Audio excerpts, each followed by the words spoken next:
Bonjour à tous, bonjour à toutes. Cette semaine, on va faire le grand écart dans En route pour demain entre un 44 tonnes 100% électrique et des petites voitures sans permis, elles aussi zéro émission. C'est parti pour un nouveau numéro d'En route pour demain, votre émission dédiée à la mobilité, à toutes les mobilités.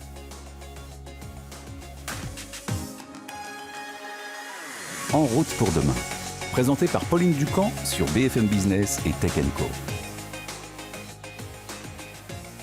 Et je suis ravie de vous retrouver cette semaine encore pour un nouveau numéro d'En route pour demain, le week-end sur BFM Business et toute la semaine sur Tech & Co. Alors l'électrique irrigue désormais tous les segments, plus seulement la voiture particulière. Afin de faire baisser les émissions de CO2, les fabricants de poids lourds s'y mettent aussi. Alors on a déjà reçu Volta sur ce plateau, il y a aussi Tesla avec son Semi qui doit bientôt arriver. Et puis désormais Volvo qui a décidé de se lancer dans l'aventure. Julien Bonnet et Jean-David Duhart nous emmènent à bord du premier 44 tonnes zéro émission du constructeur suédois.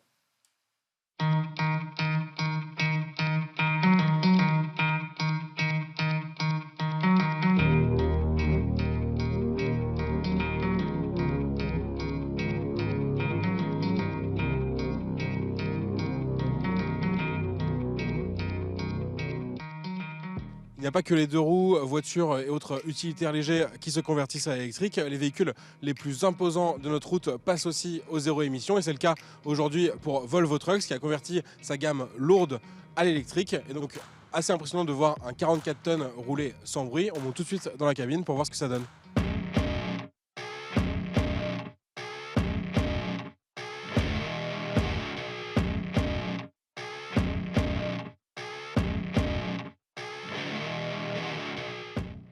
Donc nous voilà au volant de ce poids lourd 100% électrique de 44 tonnes. Donc c'est vrai que la première impression qui marque, c'est vraiment le silence de fonctionnement. On est quand même dans un véhicule qui est très chargé, un des plus lourds disponibles, et on n'a vraiment aucun bruit de roulement.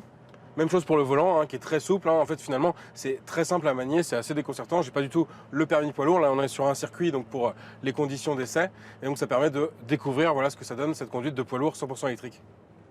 Donc pour optimiser la consommation, comme sur une voiture électrique classique, on a ce qu'on appelle donc le freinage régénératif qui va permettre de récupérer de l'énergie lorsqu'on va décélérer, par exemple à l'approche d'un virage, comme c'est le cas actuellement.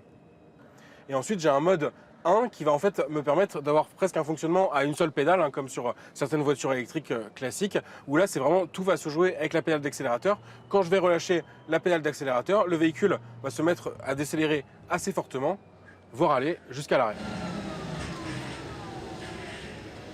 On a enfin un troisième mode qui va permettre, toujours dans ce souci de favoriser l'autonomie et la consommation du véhicule, un mode roue libre où finalement on va profiter de la force d'accélération du véhicule qui est lancé pour continuer à profiter de ça et pas justement avoir la génératrice qui va puiser de cette décélération pour recharger la batterie.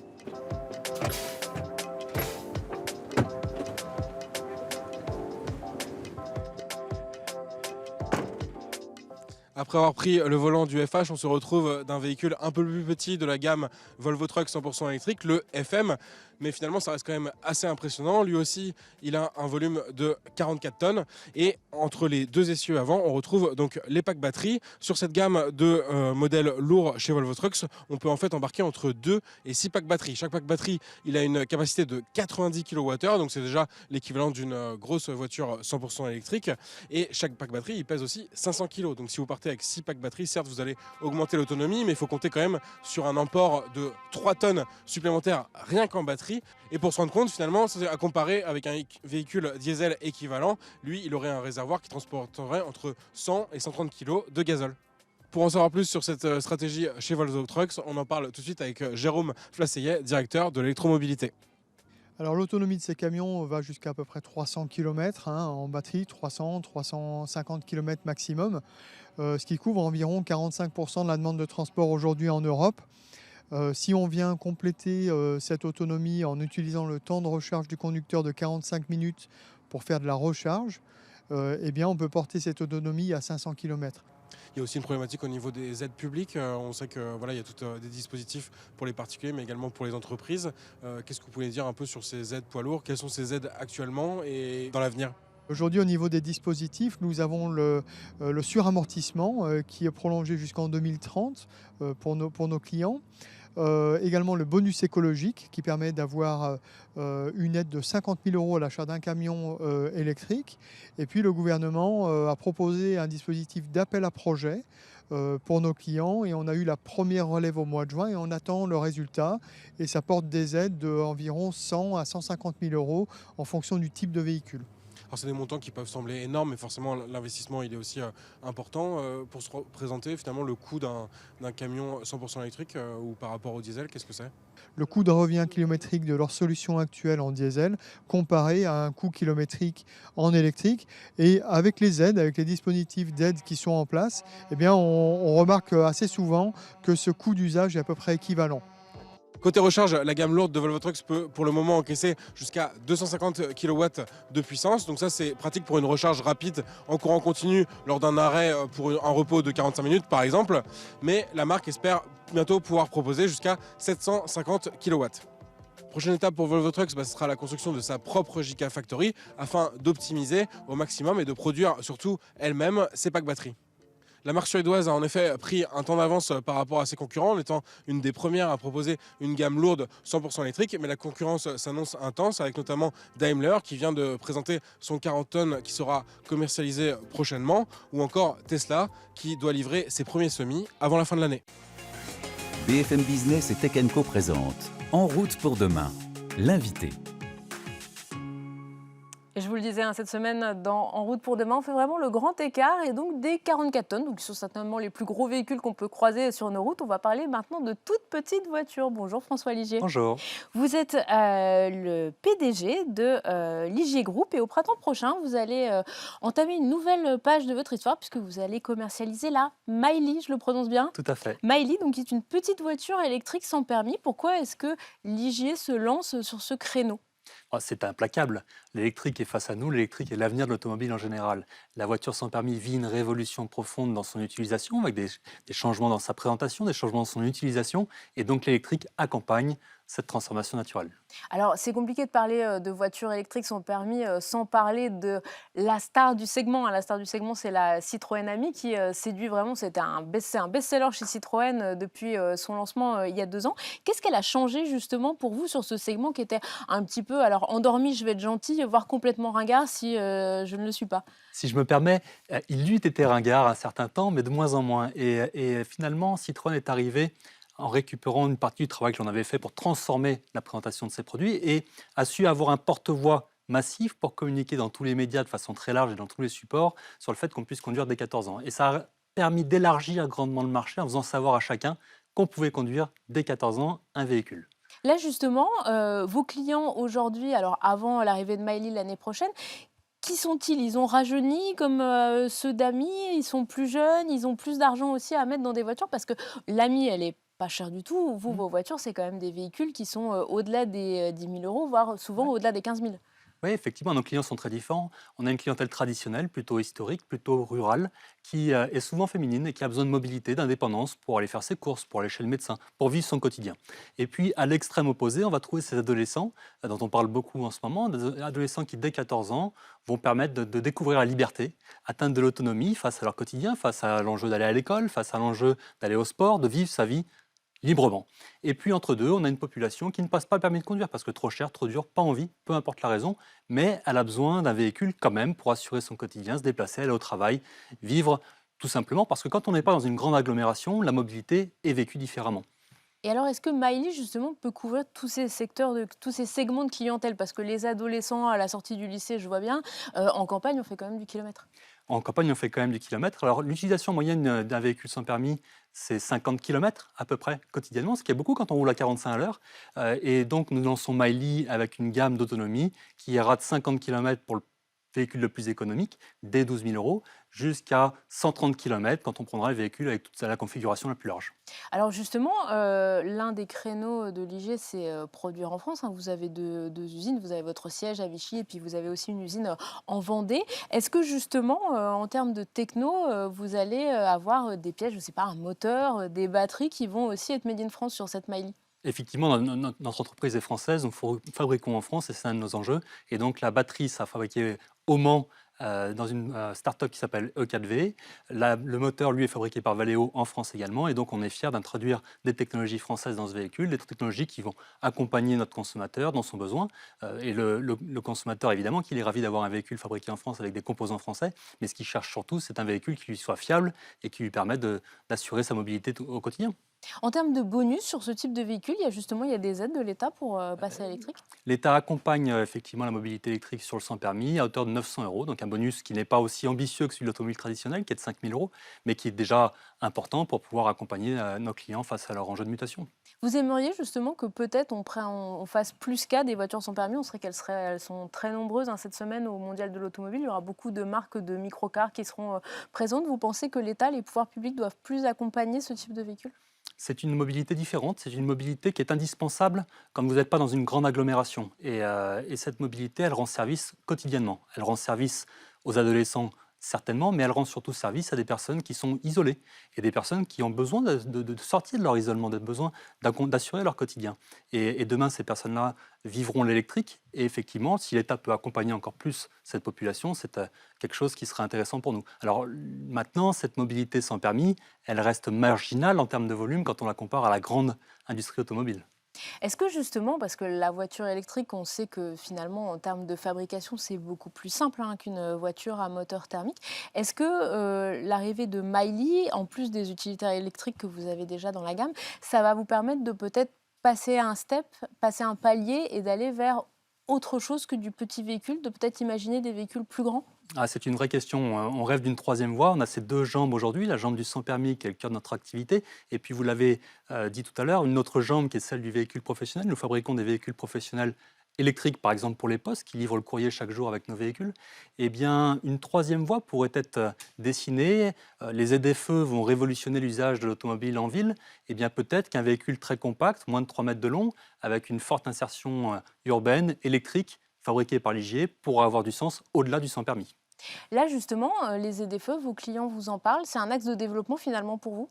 Nos clients professionnels nous en parlent évidemment avec ces véhicules qui sont déjà électriques pour accomplir des missions de livraison de courrier, certainement pour la poste, mais aussi de livraison de colis par exemple, ou d'autres. Le client en particulier se sent encore peu concerné finalement par ces ZFE. Pourtant, elles arrivent, elles sont là d'ici 2025, il y en aura dans toutes les grandes agglomérations et avec en plus des contrôles qui, a priori, cette fois, vont se mettre en place et des amendes à la clé. Exactement, elles seront partout et donc avoir un véhicule qui puisse continuer de rentrer dans le cœur urbain sera important pour certains et nos véhicules répondront à cette capacité. En termes d'investissement, pour produire Miley, ça vous a demandé combien? Il a fallu embaucher des gens? Vous avez dû monter une nouvelle chaîne de montage? Expliquez-nous un petit peu comment justement ce véhicule va aussi révolutionner votre outil industriel. Notre entreprise est en transformation permanente et puis l'investissement il est à hauteur de 10 millions par an à peu près. Miley, le programme seul, c'est une vingtaine de millions d'euros qui ont été investis pour transformer ce véhicule-là, à la fois dans sa conception globale et puis dans sa chaîne de traction électrique. C'est important parce qu'arriver à faire un véhicule électrique qui soit économique, c'est un vrai challenge. Et on voulait faire un véhicule électrique qui corresponde aux gammes de prix que l'on a déjà dans nos offres. Et donc, il a fallu transformer nos organisations industrielles, mais aussi transformer le produit dans sa nature profonde pour faire de la place à la batterie qui, elle, est fort coûteuse. Vous pourriez justement encore baisser les prix parce je reviens toujours à Ami, mais c'est vrai qu'Ami, certes, pas fabriqué en France, mais les tarifs sont extrêmement compétitifs. Le tarif de l'AMI, il est fait par sa production outsourcée et puis il est fait également par sa stratégie de distribution. Nous privilégions la distribution via un réseau de distribution. Ce réseau de distribution est rémunéré évidemment pour vendre le véhicule et ça permet à notre client finalement d'avoir un point de contact en proximité, quelqu'un à qui s'adresser pour entretenir son véhicule, pour l'accompagner dans ses démarches au quotidien face à son véhicule. Et puis évidemment, le Made in France a un coût dont on est fier et un coût que l'on assume. Est-ce que justement, on le voit, hein, les constructeurs français vont produire des véhicules électriques en France? Je pense par exemple à Renault avec le concept Electricity, ce grand réseau dans le nord de production d'usines. On sait qu'il va y avoir des gigafactories qui vont produire des batteries, que ce soit pour Stellantis, pour Renault, pour Toyota. Est-ce que ça peut vous aider justement, vous, à trouver des fournisseurs, à faire que le coût des batteries baisse et à arriver à faire baisser le coût de vos véhicules? C'est évidemment l'enjeu. L'enjeu est d'avoir un écosystème fort en France capable de soutenir l'industrie, capable de développer les ambitions territoriales. L'enjeu aussi, c'est la valeur ajoutée. pour être compétitif sur un marché, quand le prix n'est pas le seul leitmotiv, eh bien, c'est la valeur ajoutée que l'on amène dans le produit, dans ses équipements, dans ses configurations, dans sa personnalisation. Par exemple, sur une Miley, qu'est-ce que vous apportez de plus que vos concurrents? Eh bien, par exemple, sur une Miley, vous avez la climatisation sur un véhicule électrique qui serait une première dans le marché du sans permis. Vous avez la direction assistée, vous avez l'airbag, vous avez tous les équipements qu'on va attendre d'un véhicule traditionnel. Vous pouvez mettre Android Auto ou Apple CarPlay, tout ce que finalement l'utilisateur cherche dans son confort et qui va le différencier finalement d'un véhicule beaucoup plus économique.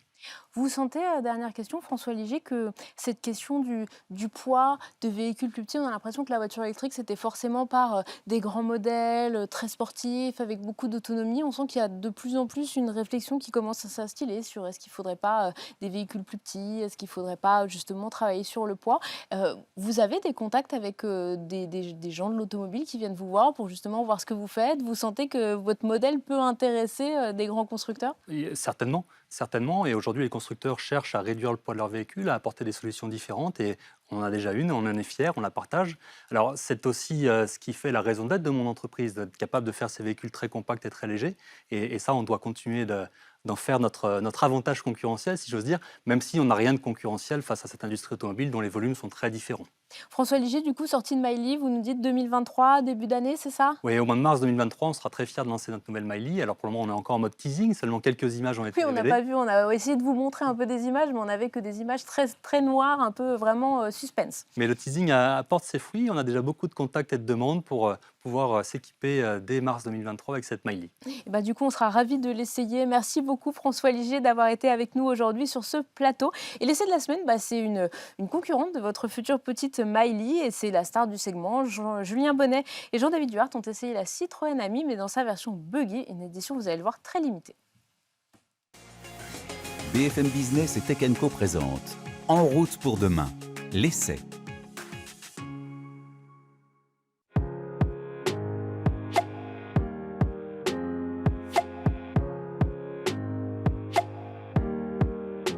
Même si la météo n'est pas vraiment au rendez-vous, on prolonge un peu les vacances avec un modèle star du marché français, la Citroën Ami, qu'on redécouvre aujourd'hui en version buggy. Cette petite voiture électrique sans permis, elle connaît un grand succès depuis son lancement en 2020. Citroën a en effet déjà livré 25 000 clients dans les marchés où elle est commercialisée. Parmi ces arguments qui ont séduit les acheteurs, son format Rikiki, qui la rend très pratique, notamment en ville, et également donc, la possibilité de la conduire en France à partir de 14 ans avec un simple BSR. En décembre dernier, Citroën dévoilait le concept Ami Buggy, donc c'était un peu l'ami d'Indiana Jones, avec des roues tout-terrain, une rampe de LED ou encore une roue de secours sur le toit. Puis finalement, 6 mois plus tard, donc en juin, on découvre l'Ami Buggy donc en version de série. Donc elle a perdu quand même pas mal des attributs qu'avait le concept, mais on retrouve notamment le vert kaki donc pour la couleur, ce qui change beaucoup. Jusqu'ici, toutes les Ami, elles sont vendues avec cette couleur bleu-gris. La petite déception, c'est aussi l'absence des barres de toit qu'on retrouve pourtant sur une autre version commercialisée de l'Ami, la version tonique. Mais parmi les détails plutôt sympathiques, comme des petits éléments en jaune à l'extérieur du véhicule, le toit donc, est complètement ouvert avec une simple toile pour le recouvrir en cas de pluie par exemple. Et donc ça remplace le toit vitré des Ami classiques. On a également de jolis enjoliveurs dorés et des portières assez originales. En fait, il s'agit de portillons un peu façon nacelle sur une attraction de fête foraine.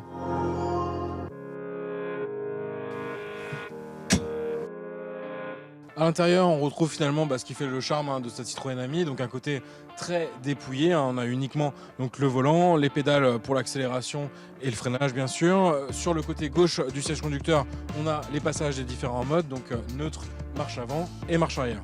La principale différence finalement avec les Ami classiques, ça va être l'absence de vitres. On n'a que des ouvertures, donc latérales et bien sûr ce grand toit ouvert. On a également des petits détails de couleur jaune, donc ce qui tranche avec les autres versions d'Ami où ces détails ils peuvent être à la fois bleu, orange, mais ce n'est pas encore proposé en jaune. On part tout de suite sur la route voir ce que donne cette Ami Buggy avec cette clé de contact qui est devenue assez rare dans l'offre automobile actuelle où la plupart des clés sont main libre.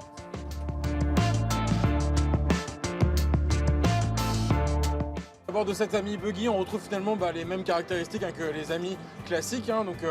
Finalement, c'est assez spartiate niveau confort, mais c'est un peu la promesse d'un véhicule électrique pas cher, sans permis, avec lequel on va pouvoir faire des petits déplacements. D'ailleurs, l'autonomie elle est assez limitée. On a une toute petite batterie, un 5,5 kWh, donc ça permet de réaliser environ 75 km. La puissance, même chose, elle est assez réduite. On a un petit moteur électrique qui fait 8 chevaux. Pour se rendre compte, en fait, le 0 à 45 km/h, donc sa vitesse maximale qui est bridée, on le fait à peu près en 10 secondes. Le côté agréable, c'est finalement toutes ces ouvertures, hein, ça renforce ce petit côté véhicule de plein air assez agréable pour ce modèle, donc la version buggy. Bon, c'est sûr que quand il pleut, ça va être un petit peu plus compliqué, notamment au niveau des ouvertures latérales. Tout à l'heure, on a eu une légère averse, on était obligé de mettre la toile. Donc là, pour la partie supérieure, on est protégé, mais c'est vrai que sur les côtés, ça risque d'être un petit peu compliqué lors des jours de pluie. Le 21 juin dernier, Citroën avait mis en vente 50 exemplaires de cette Citroën Ami Buggy, donc au prix de 9 790 €. Donc pour se rendre compte, c'est 2 000 € de plus que la version de base actuellement commercialisée par Citroën. Ces exemplaires, ils sont partis comme des petits pains en quelques minutes.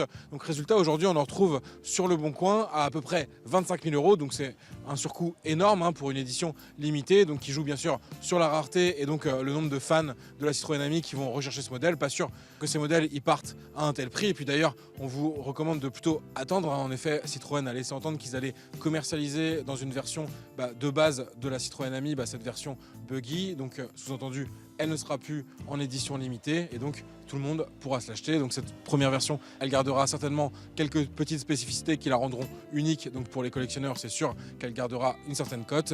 Mais en tout cas, c'est certain qu'on pourra trouver dans les prochains mois une Ami Buggy au catalogue. BFM Business et Tech & Co présente En route pour demain, en région. Pour notre dernière rubrique en région, on part entre Angers et le Pays Basque avec Tonton et Fils Pierre Ivoriol. Bonjour. Bonjour. Vous êtes le fondateur de cette marque d'accessoires moto. Alors, je suis à moitié mode, à moitié vintage, mais ça, vous allez nous le raconter parce que l'histoire de Tonton et Fils, c'est quand même l'histoire de gens que vous croisez dans la rue, qui vous demandaient où vous aviez eu vos fringues de moto et où vous disiez, en fait, je les ai fait moi-même et du coup, vous en avez fait un business. C'est ça. En fait, c'est avant tout la passion du vêtement. Et l'idée de me faire une veste de moto, un peu personnalisée, parce que je n'étais pas grand fan de ce qu'il y avait sur le marché. C'était quoi? C'était trop sport, trop... Ouais, soit trop sport, soit trop cintré, soit trop habillé. Et donc, j'étais à un moment de ma vie où j'ai eu un peu de temps pour penser à ce que je voulais faire. Je venais de me séparer d'une autre société qui n'avait rien à voir, parce que moi, je ne viens pas de la mode. Mais depuis toujours, j'étais passionné par les vêtements. Donc, Ça a été l'occasion de créer, justement, de rejoindre votre passion pour la moto et pour la mode. Exactement. Alors, la moto, oui, parce que je suis motard et que j'aime beaucoup ça. Et c'est ce qui m'a donné l'impulsion pour lancer les vêtements. Et puis, donc, je me suis créé une veste que j'ai vraiment aboutie. Je suis allé rechercher des tissus assez spécifiques, très costauds, très résistants, pour mettre des protections à l'intérieur. Et puis voilà, première veste, j'ai fait un sac qui allait avec la veste, avec une jolie toile, ce genre de toile, des toiles assez robustes, des toiles coton waxées, très costauds. Oui, parce que pour nos auditeurs qui nous écoutent en radio, parce que nous sommes aussi en radio sur BFM Business, vous avez une veste sans manches. Alors comme ça, moi de loin, je pensais que c'était du cuir, un peu mouton, un peu façon années 70. Et en fait, non, vous me dites que c'est du coton renforcé. Donc, voilà, c'est du coton, c'est un canvas, c'est un coton très lourd, 650 grammes et avec dessus de la paraffine. Donc ça fait très résistant. Cette veste, elle a déjà 4 ans. Et puis voilà, avec une doublure laine, parce qu'on travaille que des matières nobles. On ne travaille pas de synthétique, on ne travaille pas d'élastane. Quand c'est du coton, c'est 100% coton. Quand il y a de la laine, c'est de la laine. Voilà. Et puis voilà, donc j'ai fait cette veste. J'ai rencontré quelqu'un qui a apprécié cette veste. Et cette personne avait plusieurs boutiques. Et il m'a dit, est-ce que tu voudrais bien me faire des vestes pour que j'essaye de les vendre? Donc vous êtes retrouvé le soir chez vous à coudre des vestes pour les vendre dans les boutiques. C'est ça, il y a beaucoup d'histoires qui ont démarré dans les garages, mais c'est un peu mon histoire. C'est un peu la même chose. Et du coup, aujourd'hui, vous avez une société où vous êtes 4 à travailler. Et comment justement vous fabriquez les différents produits que vous avez? Je suppose que vous n'êtes pas tous les 4 en train de coudre dans votre garage. Non, alors nous, en fait, on fait travailler des ateliers spécifiques. Donc, par exemple, pour ce gilet, on a un atelier spécifique qui nous fait aussi toute la maroquinerie, nos sacs, les bagages. Et puis, on a un atelier qui s'occupe à Paris de la chaîne Etram. Donc, c'est vraiment une marque à la base parisienne. On s'est exporté à Angers puisque j'ai commencé tout seul, mais ensuite, j'ai un associé qui m'a rejoint. et qui aujourd'hui bosse avec moi à plein temps aussi. Et on a délocalisé à Angers puisqu'il avait la structure pour accueillir justement un stock.